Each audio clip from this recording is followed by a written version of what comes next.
So in the Bitcoin world, they absolutely hate CBDCs, and I always wondered why. Every now and then you get someone come to the door and they're like, I got cash. Do you have change for $50? I'm like, no, So I don't. every payment that I've made here has either been in Alipay or WeChat. So So when if you I'm just want to transfer like $10 into your parents' account, how do they do that?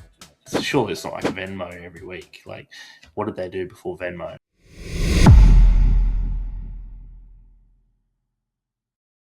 Hello everyone, welcome to this week's episode of the Smoke Room podcast. I'm DC. We have Bobby and Ash back with us again. Today we're talking about, is this the end of cash in Australia, or in fact potentially the world? Seems like a bit of a topic lately across the news, where less places are accepting cash and are moving more towards CBDCs in general. And just want to have a bit of a conversation around that. But before we do, let's jump into our first segment, which is our investments over the last week. I might start with Ash, because I think you've done some investing over the last week. Tiny investing, tiny investing. Yeah, following on from my reveal last week of my massive CoinSpot commissions, I got my CoinSpot commissions paid this week, and dropped a tiny little bit into back into Bitcoin. So dug out this little baby, the old Trezor wallet, and dropped a little bit of Bitcoin on there. So not a massive amount, just about $500 worth. So I haven't dipped my feet into Bitcoin for probably about 5 years. So yeah, it's good to have a little bit of that. What do you want to call it? Little trickle of cash into the old Bitcoinosaurus, which is kind of cool. Yeah. That's good. So 500 Oh, bucks straight to Australian Silk Road. into, Silk Road, yeah. yeah. Straight to the Silk Road. Yeah, right. What are you buying? Everything else Dodgy. is MasterCard. Well, this week I bought some Bitcoin, I mined some Bitcoin, so just like normal. Ticking along with Bitcoin, right? I guess it's kind of fitting then that I'm wearing my Bitcoin glasses, that I've just decided to name these things, which I mean, they're mostly for blue light filtering, but also because they kind of look cool, I think. But also in the on the investments on my side into Bitcoin, but to go a little bit deeper, I've looked at a service that I was introduced to over the week called CoinStash, and self-managed super funds.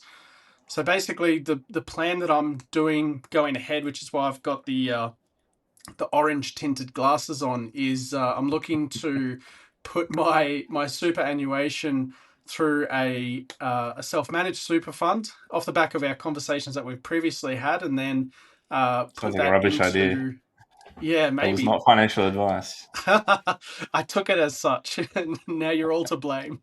But yeah, I'm looking at potentially using some of my superannuation for Bitcoin purchases, as well as keeping some in there as just sort of cash on hand for potential property investments down the line. So diversifying my super slightly with Bitcoin. Tell me I'm crazy. Maybe I am. Maybe now's not the best time to do it, but I mean, the market's pretty low. Although yours would have gone up since you bought it. If you bought it early in the week, it's kind of up a few thousand, I Yeah, think. It's like I think I'm up 86 or about ten something. bucks. Yeah, I'm up Yeah, about right. ten Yeah. dollars. High That's the roller. way. Yeah, man. Yeah, straight to the casino, all on black. That'll be good. Yeah, right. So cool. That's sort of the investments over the week. Aside from that, I haven't done much buying of anything else. I did, however, talk a couple of weeks ago. I've been in conversations with a buyer's agent to look at these properties that I'm buying in Australia, or trying to buy in Australia. Those unit blocks, a couple of kilometers out of the CBD in Brisbane. Um, I've had a few people come back and say, no, not interested in selling. And one person did reply, though, which was one of the units that I actually, probably the one I want the most, which is the one directly next door, the one I already have. which they've come back and said, we don't really want to sell, but out of curiosity, what's the price? So where there's a will, there's a way, there's a chance there for that to come to fruition. So yeah, maybe. So yeah, been talking to the old the mortgage broker who's like, why are we doing this again? You just bought a property. The buyer's agent who's like, yeah, buy, put in well above market value. To dive into some of the numbers here, the unit sold in 2017, I think it was, for 260 or 270,000. It's a one-bedroom unit. The price that I'm going to have to go in with is 540,000 at a minimum. That's like a rip, doesn't it? But I guess that's the price it is these days. That's the price it is, unfortunately. So if I look at like the two bedrooms, yeah, it's a bit of a jump. Yeah. So yeah, it's a bit painful seeing those numbers, but at the end of the day, you need to compare it to the market that currently exists. So I think having these conversations now is a good thing, as the market is probably or fairly likely to crash.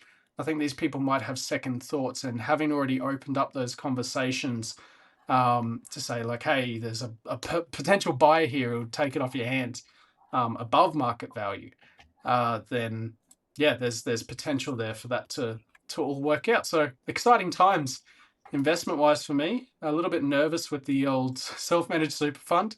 The setup fees are quite high actually. It's around $6,000 in total. So $4,000 for the setup fee of the SMSF, and then $2,000 for like a admin maintenance fee. So what does that get you? So obviously are you getting a company and a trust, or is it just a trust? Yep. Like, what does that look like? A company and a trust. Yep. And then the $2,000 a year is maintenance maintenance, auditing, all the tax stuff that comes along with having a trust and a company. So nothing I'm unfamiliar with, because I have another company and a trust with that as well. So yeah, kind of interesting times, I guess. But we'll see how that all works out in the future. Exciting. Is that all paid up front, or do you pay that through the year as well? Like, do they go, okay, it's $6,000 now, that covers everything for the year, or is it okay, you pay us $2,000 now and then $4,000 later or something? Yeah. Two ways. One way is that you have all the money come out of your super that exists to pay whatever the fees are. The other way is that you pay it up front. So I'm probably, just based on that, I don't want to dip into my own cash at the moment. I'll probably do it all through the superannuation that exists. So yeah, that's me. All right, let's jump into a bit of a deep dive into CBDCs. This is going to be all you guys on this one, because I know absolutely nothing about CBDCs or any of this sort of information. The main concern for me is that I do have a sum of cash, and if it's going to disappear, what do we do with this? Should I put it into a CBDC, or how does that sort of work? So I'm curious about this conversation personally, to be honest, because I think it'll be quite useful for me to learn a bit about this. The first sort of question that I had here, and my only question actually, aside from sort of listening to your guys' conversation about CBDCs, is do you guys hold cash? And if yes, roughly how much? You don't have to say if you don't want. But yeah, kind of curious. Let's just stop it right there. What is a CBDC? It's a good question. Central bank something currency. Central bank digital currency. Central bank digital currency. Yeah. But what does that mean? Right. What does that mean? So Bobby, have you come across this before? Do you know what that means? Yeah, so in the Bitcoin world, they absolutely hate CBDCs, and I always wondered why. Seems like it's mostly because of government control, taking it out of the private sector into government, which not great. So I was actually wondering, DC, so you're living in China, they have a CBDC. Do you not interact with that at all? Do they? I have no idea. I don't really hold any renminbi or yuan. I have an Australian bank account that I It's not buy Binance everything Coin, is it? with. It could be. I don't know. Yeah, I honestly have no idea. I would assume it's the digital currency that's used on apps like Alipay and WeChat. That would be my wild guess, but I don't really know. So I think here in Australia, we haven't really got a CBDC at the moment that I'm aware of. Certainly, there's chats about it, and the Reserve Bank of Australia is talking about it. But certainly, what have you guys heard of it? Like, is this dollary dues or something? Like, is this something I can cash in on, or like, how does it work? Can we petition for it to be called dollary dues if It has to be. if it does? Yeah, I mean it kind of has to be, right? You gotta do it. I think the sort of main reason for this conversation, I did see a news article about the Reserve Bank of Australia trying to usher in CBDCs, and then a whole bunch of noise online about people sort of protesting that cash is king, and that they hold lots of cash, and what's the point if the banks are going to move to a CBDC? Do those numbers in your bank automatically convert to whatever the CBDC is, the dollary dues in Australia? I don't know. That's sort of the question, I guess, is that how it would work? Like my cash that is in a bank account in Australia, would that turn into a CBDC? Yeah, so they have a paper on it, and I read part of the paper, and it seems like they have two possible outcomes. There's a retail CBDC and a wholesale CBDC. So you, as just a citizen, would be using the retail CBDC. Right. And Okay. from what it sounds like now, they're just exploring it. They're not actually implementing it yet. Yeah. Yeah. I mean, there is a lot of sort of changes happening in Australia with different things. So I wouldn't be surprised if it's something that comes in the nearer future rather than the distant future. I wonder, like, is this something, so with Bitcoin, we've always had this USD tether currency, whatever you want to call it, that you can trade against. Is it something similar to that? Is that what we're kind of looking at? I don't know. Yeah, I kind of honestly sounds don't like know. that. Look, I'm just saying Yeah, it's so Australia is also exploring stablecoins, but the big thing is that stablecoins are done by like Tether or Circle, which are private companies. Right. So then would it tether to Bitcoin, or would it go to something like a slightly more well established, not really stable coin, but a coin for payment processing like XRP? I think the idea is that $1, Aussie dollar goes straight to one Aussie dollar tethered, I guess, if you will. So you'd have this Aussie dollar coin, dollary dues. Let's call it dollary dues. $1 do equals one Australian dollar. Right? I think that's the intent. So it's 1 to 1. Yeah, no, That's that's how how USDT works, right? USDT works. Yeah, it's just always worth $1 US. So $1 do would be worth one AUD. Yeah, right. Would you not peg it to something else like gold or silver? Well, I mean, you could have a gold or silver backed stablecoin. Yeah, I That'd be think kind of cool. at that point, you're coming into the idea of a global currency. I think, right? So if you're pegging against the Australian dollar, it's pegged to Australian currency. But if it's against gold or silver, then you're effectively got a global currency, then, right? Wouldn't you? I see. I would guess so. I'm not too sure if that's how they're intending to do it, but I mean, it's an interesting conversation to have because it does make me think what would happen to cash, like physical cash, your plastic Australian money that we have that's kind of cool. What would happen with that? Would that just disappear? We wouldn't be using physical cash anymore, I or think we Yeah, start playing that's what Monopoly it's with it. sounding like. Yeah, that's what it's sounding like from the paper that they released. And one interesting thing that they said in that paper is that that retail CBDC could be used in a power outage, and Okay. I don't know how.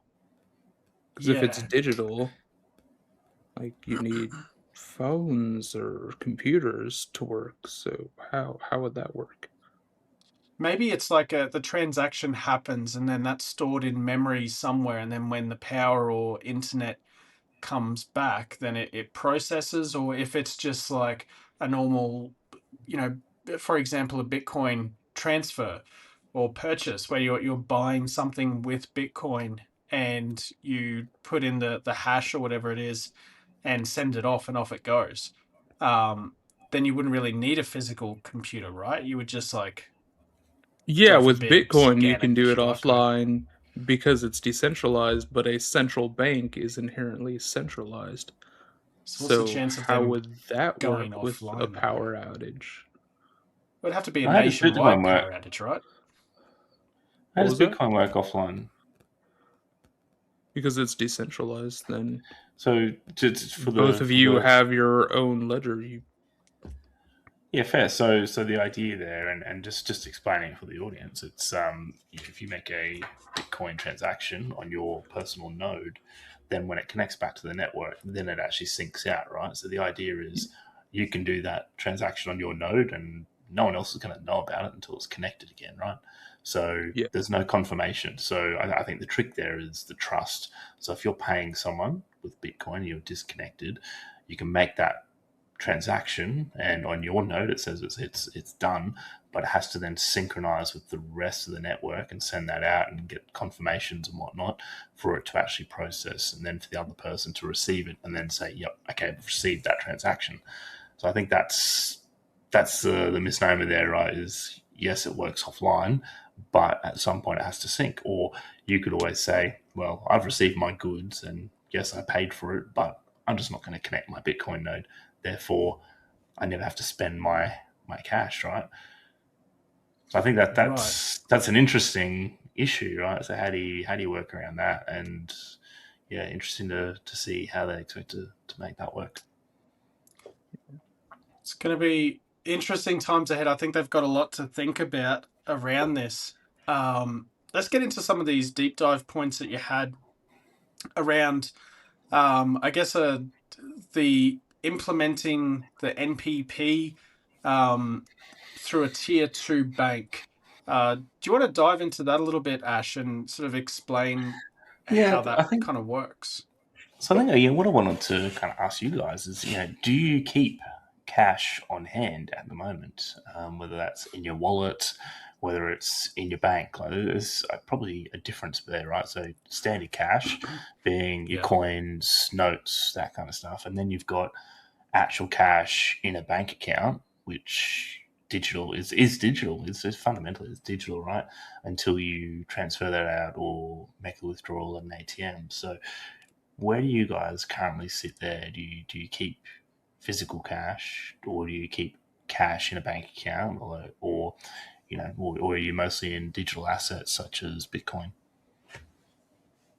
I kind of had a bit of both, not by choice though. So I have a savings, like high interest yield savings account with some cash in there, and the only reason I've got cash in there is because when I moved back to Australia, I want to, buy some furniture for my house and be able to have some cash on hand to be able to, you know, live in a house, buy a bed, Hmm. for example, and maybe a Oh, you like couch. sleep? Okay. I do like sleep. Yeah, it's on the top of my priority list of things to do, that I fail at very regularly. But aside from that, I do have some cash. I've got probably about $1,000, I think, in cash, which was also not by choice. That was mostly gifts that have been given to me while, when I come back to Australia and I go to Christmas or, birthday or whatever. Um, some people give me cash, and then I've just sort of had it for a while. So I'm actually offloading that cash at the moment. I've given it to my parents-in-law so that they can transfer the equivalent amount of money in yuan, so the Chinese currency, so that I can buy stuff here. without having to use my Australian card to pay for things and then incur an international transaction fee, which sometimes there is, sometimes there isn't. Depends on Yeah, because how I do it. that can be 1.5% or even higher with some banks, right? Yep. Yeah, it's about 1.5, 1.4, something like that percent. So it adds up. I mean, we buy stuff is cheap, but you buy enough stuff that's cheap and it adds up real quick. So I mean, having that cash immediately is pretty useful for my family. So that's me. Yeah. How about you, Bobby? What sort of allocation, I guess, do you have for cash? Yeah, so physical cash, I have $2, I think, in a desk somewhere. Nice. That's it. That's just because I think I bought someone lunch and they paid me back or something. Yeah, but cash in account, yeah, I have a 1 month of expenses in a just regular debit account. Nice. I have some money in my Bitcoin brokerage that earns higher yield than that, and that's basically it. Everything else in Bitcoin. It's fancy. In a Bitcoin So, brokerage. Yeah, so River gives you 3.5%, I believe it is now. You're right. yeah, nice. So where I was leading with that question, right, is so when you do your shopping, you get groceries or whatever other transactions you make. Let's say Facebook Marketplace, if you're allowed to access Facebook. Um, you know, for shopping, I guess here in Australia we use credit card. I'm going to say credit card, but we mean the FBOS debit, Mastercard, whatever it is, right? It's all kind of the same thing now, right? It's card is a card, but it's actually your cash in your bank. But then when you're doing things like Facebook Marketplace or some other kind of marketplace thing, Gumtree, whatever I'm going to say eBay because eBay is all online. But when you're doing this face to face stuff, how are you changing funds between people? Are you still using cash? And for me, I know the answer is no. Ideally not. But every now and then you get someone come to the door and they're like, I got cash. Do you have change for $50? I'm like, no, I don't carry any cash. So this happened just yesterday. I sold some stuff on Facebook Marketplace, and this lady comes and she's like, "Do you have change for a 50?" I'm like, "Nah, like, we got no cash, man. Like, do you have Pay ID?" So, like, where do you guys? Do you see that as well? Are you keeping cash aside for those kind of situations, and only those situations? Or are you finding more people are using electronic things like Pay ID and other currencies or electronic funds? I personally see people mostly using Pay ID or like an OSCO transfer.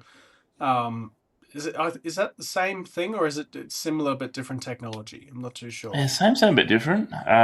So yeah, you mentioned earlier the NPP. So yeah, I was working with.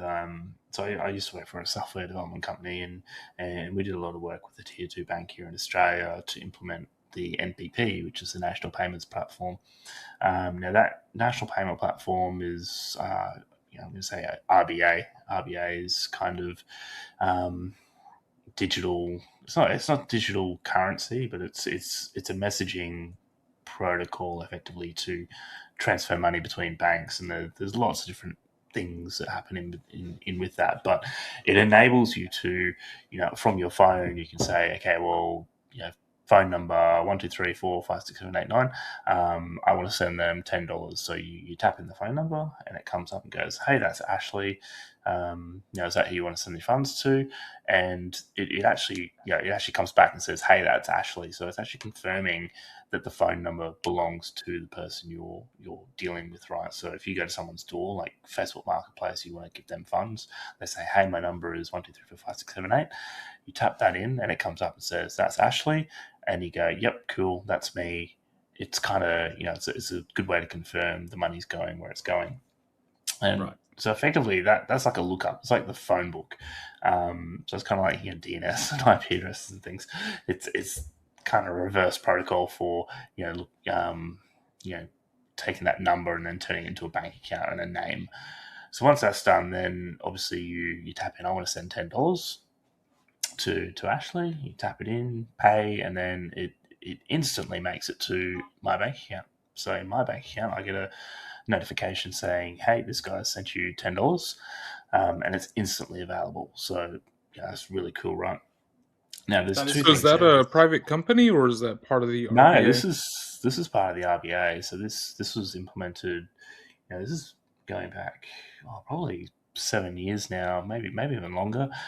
So most of the tier one banks had to have done it. I think by I'm going to say 2018 or 2019, they had to have implemented it. And shortly thereafter, the tier two banks had to follow suit. So your big banks like NAB, Westpac, Commonwealth Bank all had to have had this thing implemented. And then shortly after, all the tier two banks would do that. So the tier two bank we were working with, for example, their messaging was actually proxied through a tier one bank, for example. So, a CBA or an ANZ, Westpac, whatever, they would actually allow you to almost, kind of proxy all your payments through their banking platform. So you're getting the benefit, obviously, of their larger platforms to proxy stuff down to your bank effectively. Right. Okay. This is really interesting because this is really leaning towards this whole CBDC thing. I think it will work quite nicely together in the future. And then to answer the ultimate question of the podcast, we can end it here, guys. I think it's done. It's is this the end of cash in Australia? Yeah, sounds like it. Like physical almost. cash, yeah, potentially. Almost. Yeah, physical cash. Yeah, I think because I guess that's where I was leading with the question, right? Is physical cash seems to be disappearing very quickly. I certainly don't carry it anymore. I go everywhere. I carry my phone or my FOS card and my little RFID blocker wallet kind of thing. But that's kind of it. And occasionally we get cash from people coming to buy stuff off Facebook Marketplace or something. And it's just kind of annoying that I've got this cash and it's just sitting in my pocket or sitting in, a book somewhere or wherever it is that we store it. I'm not going to give it away, but take it out of the freezer and then take it to the bank, right? You got dig it up out go, of the backyard like one of the Italians. A shoebox in the backyard. But you gotta find a bank then, and that's the next hardest part, right? Because most of the banks now don't have you can't go anywhere and deposit that money. You've got to go. There's no actual physical bank. Yeah, and there is a few around, obviously, but some of the bigger banks have got ATM machines that you can deposit money with. So, I used to be a Commonwealth customer. I'm not anymore, but I can still, I've still got an account with them. So I guess I am still a customer, but I certainly don't use them regularly. But every now and then I'll go into a Commonwealth just to put money in there, and then I'll transfer it back to my main account. The other thing you can do is go to Australia Post and give them the money, and then they'll put it straight into your account as well. So there are ways to work with this, but as an ecosystem, I think it requires a little bit more thought for everyone to step away from cash, right? And there's going to be this influx, I think, of cash being taken to banks and cashed in or deposited into accounts at some point, because they'll just say, hey, no, we're not using physical cash anymore, and you've got to have that cash in the bank for it to be accepted, and then you're only allowed to use digital means, right? So that's the way I think it's going to go. I'm just curious, how long. How do you get rid of that physical cash? What do they do with it? Is it still worth anything after they've said, interesting, especially all the plastic notes? I mean, it's just plastic, right? It's not worth anything. Yeah. But the coins, right? You got all these coins made of silver and copper and all that kind of stuff. Like, that's all still worth something if you melt it down. So, it's interesting. Like, what happens to all that physical currency? Where's it going to go? What are they going to do with it? They'll probably melt it down and put it in a, Gringotts Bank of Sydney or whatever, and something like that. But it's interesting that the whole like physical bank thing, because the my home loans are in a bank that doesn't have a physical place. My main transaction account and my shared account that I have with my wife is also a bank that doesn't have a physical bank anywhere. They It's don't a have a real bank. single one. Yeah, they're real banks. Yeah, they're not like dodgy things. They're like subsidiaries of larger banks. So one's a subsidiary of Macquarie, the home loan thing, and the other one, the transactional account. The bank is called Up Bank, and it's a subsidiary of Bendigo, um, which is they have physical banks. But I've gone into a Bendigo and said, hey, can I deposit some cash into my account? This is a couple of years ago, about 2 years ago now. And they were like, no, you can't. I was like, right, okay. So luckily, I still had my a Suncorp card, I think it was, or it was Suncorp or Commonwealth, I can't remember. And I ended up having to go to that bank with that card and go to the ATM because they didn't want to do it in the. They're asking a whole bunch of questions in the bank, and I was like, this is so weird. So I just went to the ATM and did the deposit that way. But yeah, super interesting about physical bank presences because they're kind of phasing. They've been phasing that out for a long time, for whatever reason, which way or the other, maybe increase their profit margins or whatever it is. But yeah, so there's another question here around super holds, and before we kick off onto that, I'm going to do a bit of a shameless plug. If you guys are enjoying this pod, please do subscribe, like, and comment below so that we can keep the conversation rolling even after the video. Click on the button. I think it's here, just below. As I say subscribe, that button should glow. It'll start glowing. So go and click on that, and it really helps the channel out to grow. Super holds. Who wants to tackle this subject? Well, it's up to you and me, I think. Unless I have no idea what this is. Yeah, so super's your 401k effectively for Australia. So look, it's like Gorilla Grip. There.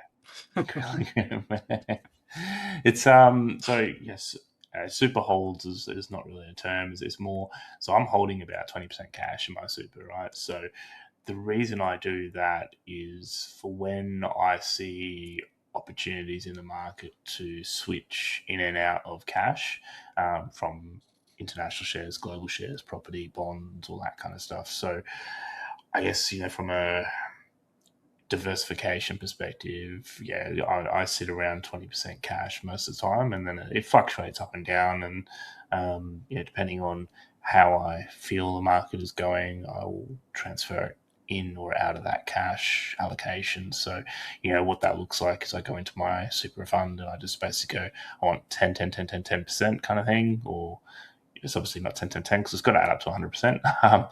So it's, it might be 20, 20, 40, 20. So that's 100. Yeah, that's 100. Yeah. So, it's spread across, 5, 6, 7 different allocations, right? Different funds within that super. So that's kind of where I sit there on super. So, around about 20% cash most of the time.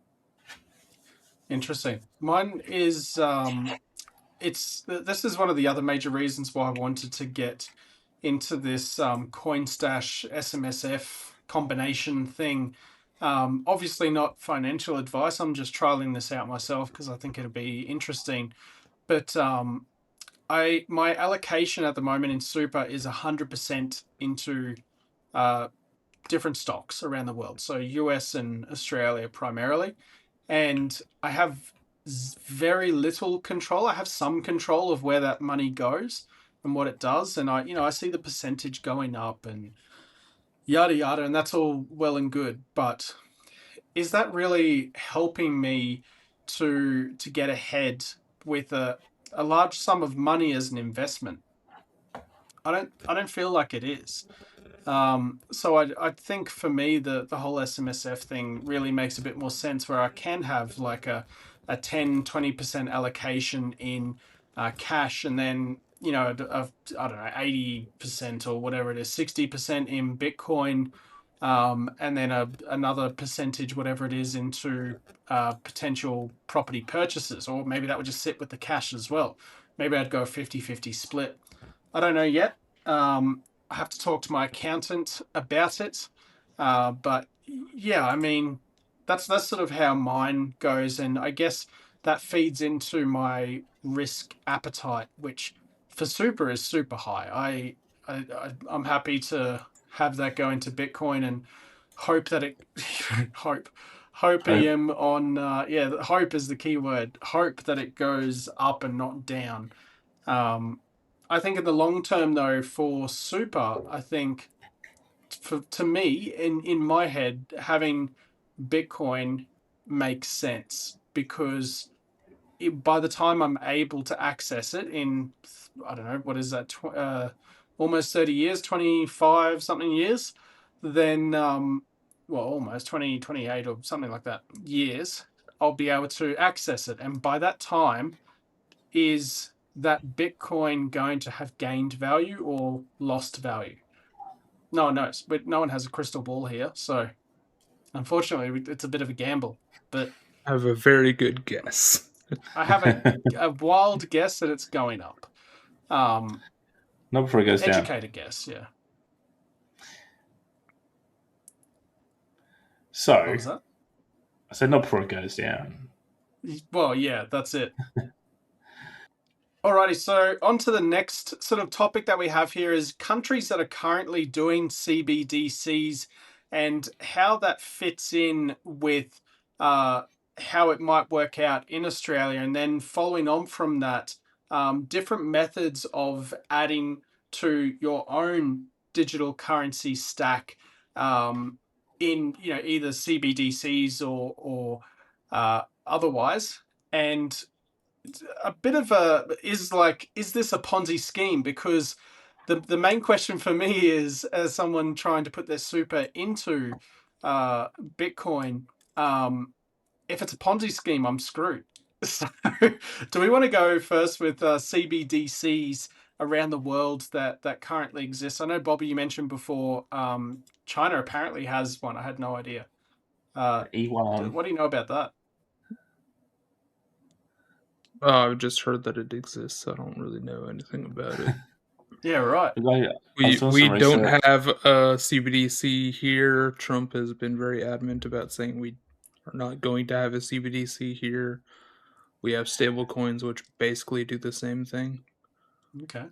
I think it's really interesting. You look at countries like, was it Venezuela? I think Venezuela completely ditched their fiat and went, hey, we're going to use Bitcoin. Is that? Oh, you mean El Salvador? Was it El Salvador, was it? So they actually don't have their currency. They use the US dollar and Bitcoin now. Wow.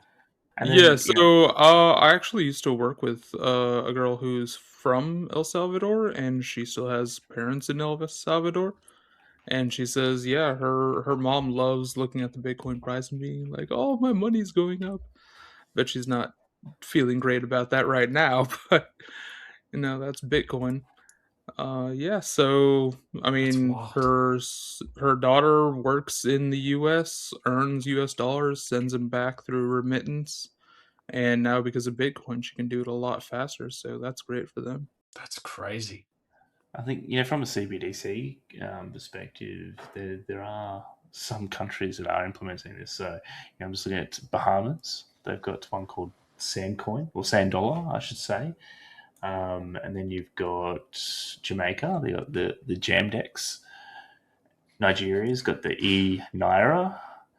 And then you've got China's looking, they're creating the digital renminbi, or was it e-CNY? India's got the e-rupee, and the European Union's got the digital euro. So there's a few projects happening at the moment, but it's interesting looking at the smaller, the ones that have currently got these retail CBDCs. So definitely the smaller countries, except Bahamas. Maybe I don't know. Bahamas a small country, a big country. I think they talk about having bank accounts in the Bahamas, but I don't know what the local currency is like. Yeah, I'd like to ask y'all, does it seem like CBDC is just unnecessary?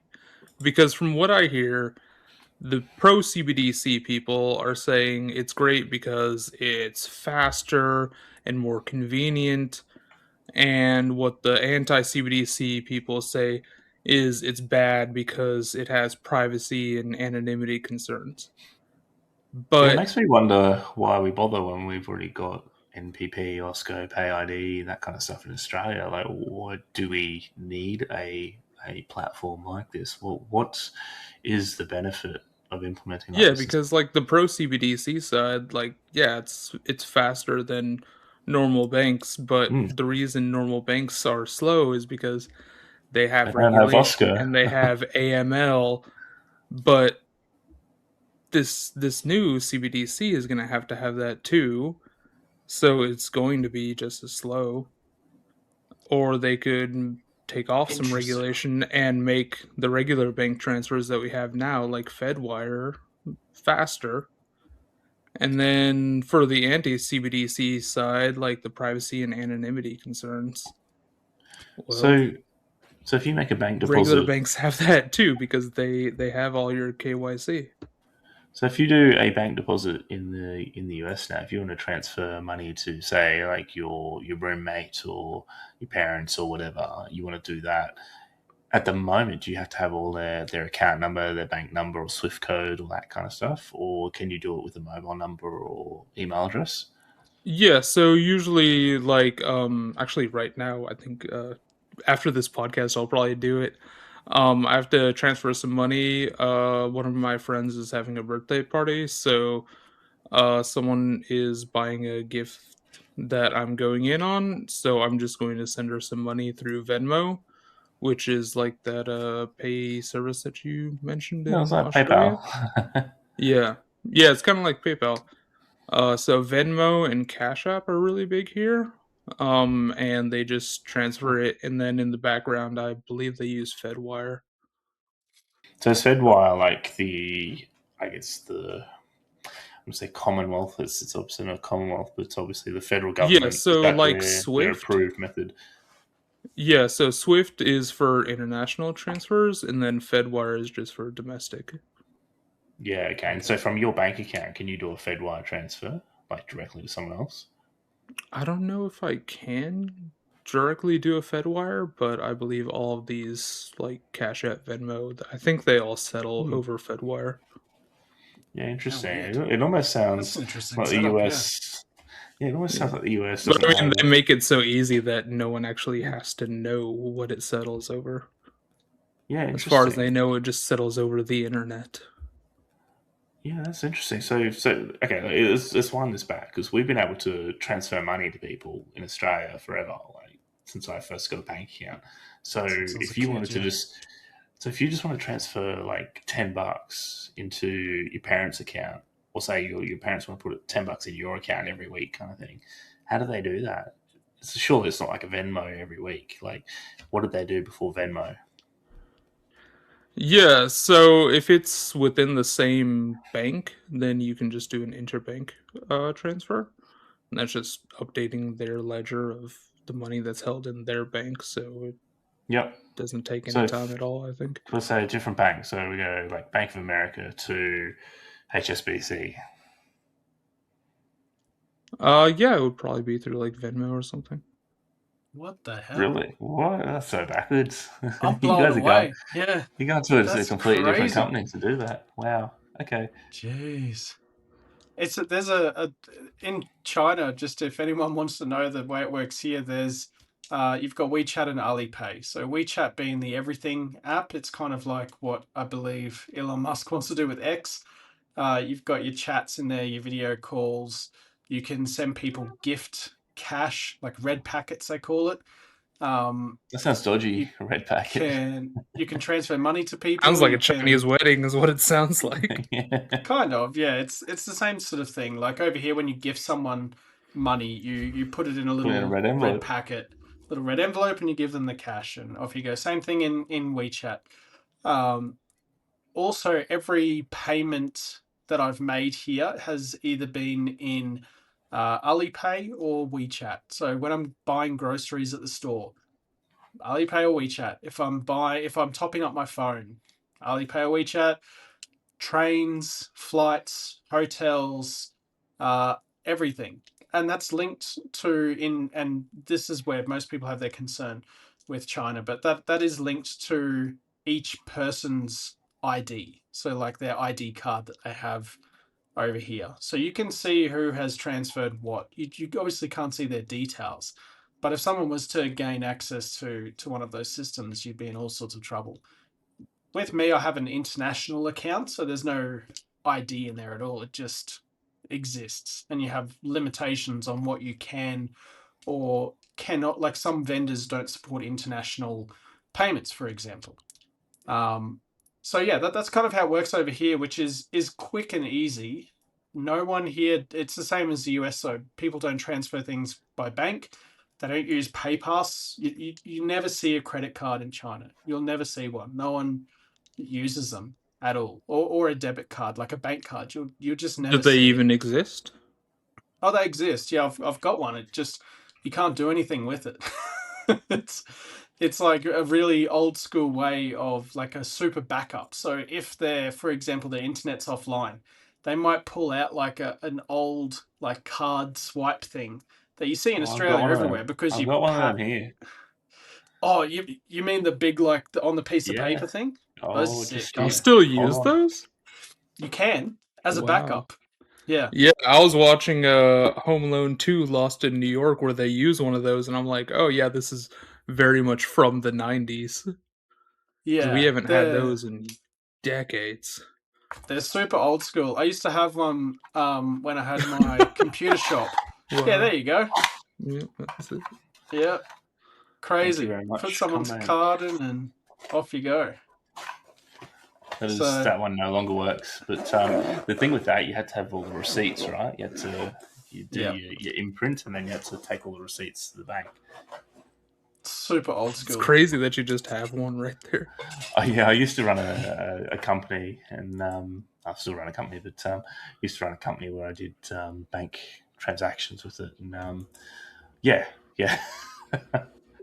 Crazy that I still got it. I had the I don't know if you remember Commonwealth Bank. They had this thing called the Albert, which is like a tablet that it was this weird tablet they generated, and it was kind of an FPOS and Pay ID kind of machine. But if that didn't work, then you had to use the thing. So yeah, right.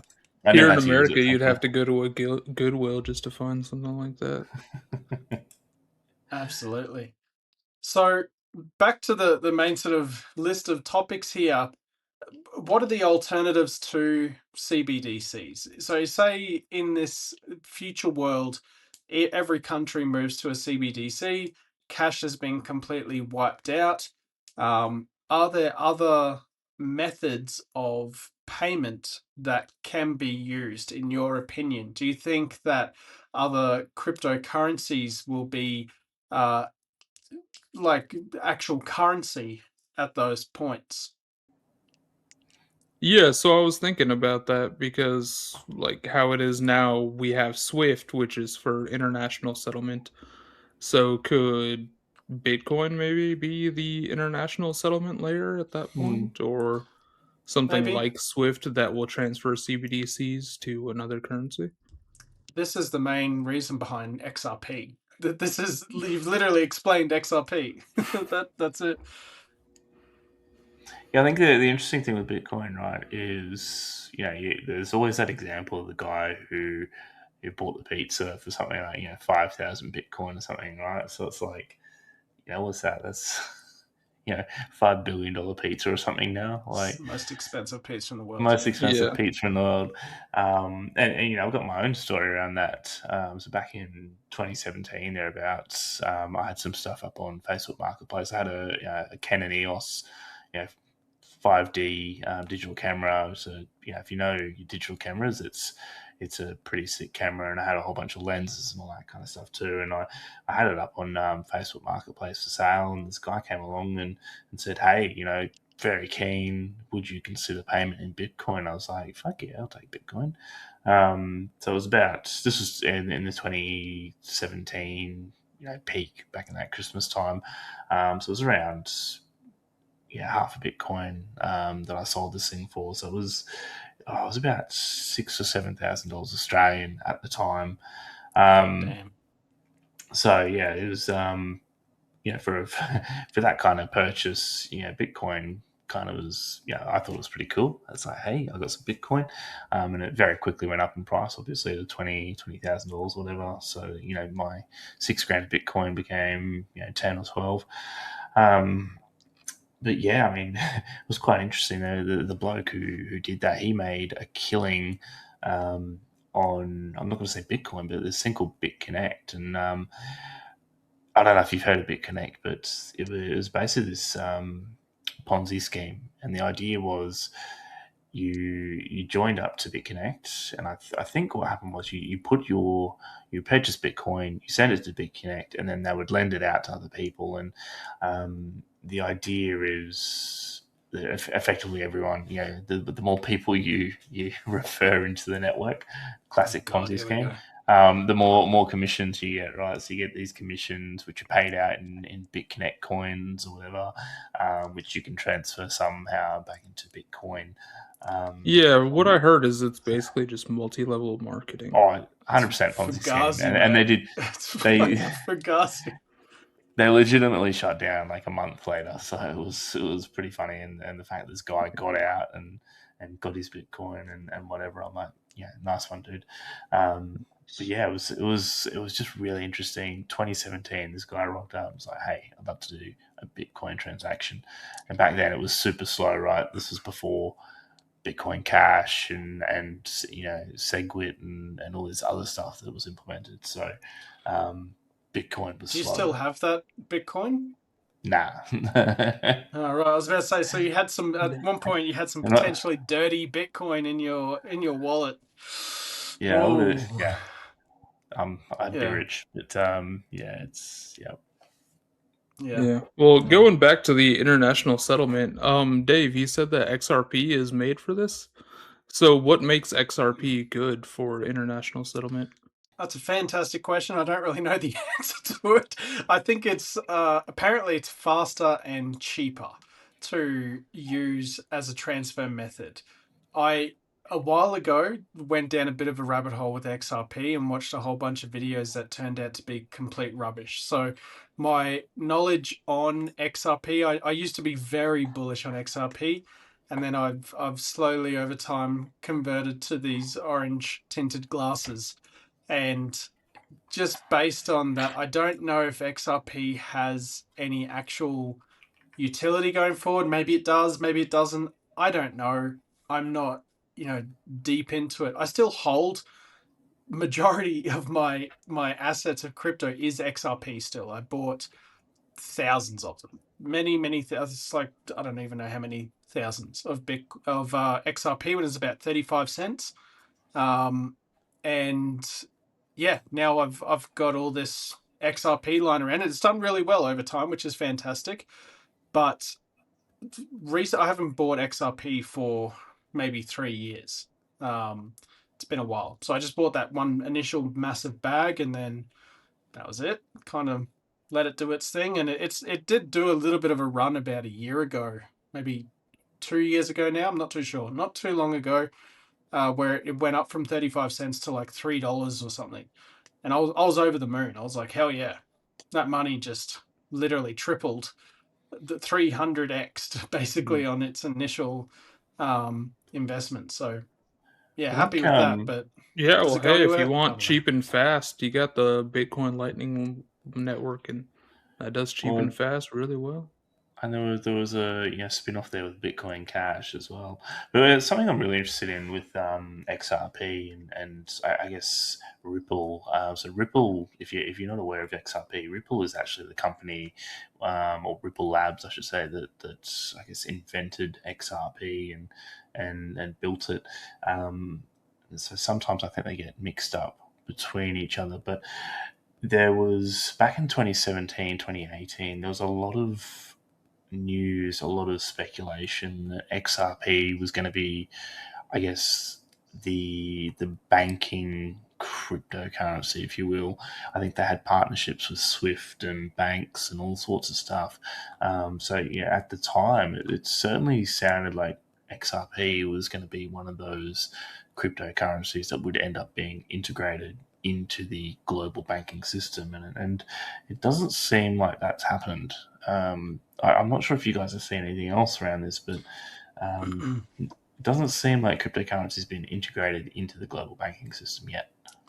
This was my exact problem with the whole Ripple XRP thing, is that it was meant to replace Swift, and it looked like they were almost there. They're about to pull the trigger, and then fizzled. Nothing happened. The SEC got involved, so yeah, old Gary G got involved and started swinging dick around, I guess, in the SEC. But that kind of it all sort of eventuated to nothing. So is it now just a dead coin, or is it going to go up? I don't know. Let us know in the comments. Is XRP going to moon? Is it going to? So is Ripple based in the US? Yeah, I believe so. Yeah. Don't quote me on that. I'm pretty sure it is though. Like the company Ripple is in the US, but I don't know about anything else because there's all these other like subsidiaries or whatever you would call it as part of Ripple and Ripple Labs. Then there's XRP and all the rest of it. So yeah, I don't know. I'm pretty sure Ripple, the company, is based out of the US though. Okay. Yeah. Cool. Alrighty. Well, let's wrap this up. I don't think we have anything else to sort of cover here. Is there any last sort of notes or points that we want to add into this segment about CBDCs? Maybe a lasting note to answer the question, do you think CBDCs will completely replace cash in Australia and around the world? My personal opinion, no, I don't think so. Not in Australia anyway, because there's no real point to it other than to further monitor what people are spending money on. So maybe for that use case alone, then yes, I mean, maybe it will. But I honestly don't think it's going to take off in the next few years, at least anyway, not with its current stature. Yeah, I tend to agree. I think the utility of a CBDC in Australia is, we've already got existing systems and platforms in place that, I don't know if it's needed. I think what's probably is needed is a more integrated way of using cryptocurrencies and things with the banking system. So, having potentially a Bitcoin wallet integrated into your standard banking account, maybe, or some other sort of address where you can send funds to, and then it comes straight into your bank account. Like maybe that's the way, but or maybe it's cool. Even in I think it probably would be quite cool, even if it was into your, say your CommSec or whatever NAB trade or whatever share trading account. Like if they had some sort of crypto wallet or something where you had a Bitcoin or an Ethereum address and that just was your address. Like if they were able to do that and safely, securely run that, I think that'd be good enough. Yeah, I know here in America, that, right? They just said that all banks can approve Bitcoin allocation. And some banks like, I think Goldman Sachs, Morgan Stanley, that they're actually suggesting that you keep like 1%, 2% of your portfolio in Bitcoin. Yeah, interesting. Crazy. Yeah, so that could happen in Australia too. That'd be amazing. Yeah. I'd love to see that. I just come back to the utility. If there's a utility for it, then let's go. But at the moment, I don't think there's a need for it. Nobody needs to know who's spending money on what and where they're spending it. That's what bank statements are for. We've already got other platforms. We've got CDR, which is consumer data, right? If you want to share your transaction data with another bank or another credit lender or whatever, then you can approve that and allow them to authorize it. But outside of that, you've got complete control over your transaction data here in Australia. So I don't think there's going to be any changes to that. I don't think we're going to go towards a public ledger of everyone's bank accounts. Yeah, I don't think so either. But it's an interesting topic either way. Let us know in the comments below, what do you think is going to happen with CBDCs in Australia and around the world? We've been Bobby DC and Ash today on the Smoke Room Pod talking about all the topics in investments. Be sure to subscribe if you're not already. Like this video, it really helps the channel. It's the only thing we really ask. We're not trying to sell anything, just have conversations that could be meaningful or helpful to everyone else. So thank you for coming along, and we'll see you all on the next video. Peace out.